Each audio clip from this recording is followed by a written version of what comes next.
Hey you, and welcome to this video where I will help you out how to set all posts to only me. Alright, this is very simple if you will do the following steps. Alright, first go to menu. From here tap right in the top on the wheel.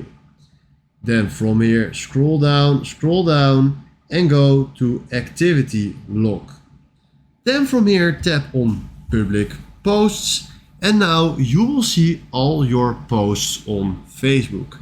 Now, if you tap on the all button, you will select all your posts. I just posted one post, but maybe you have a lot more. So this is very efficiently.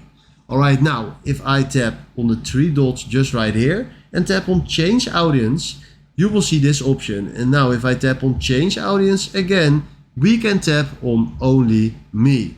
Now, if I tap on change audience, we just moved our audience to only me, and that is for all my posts.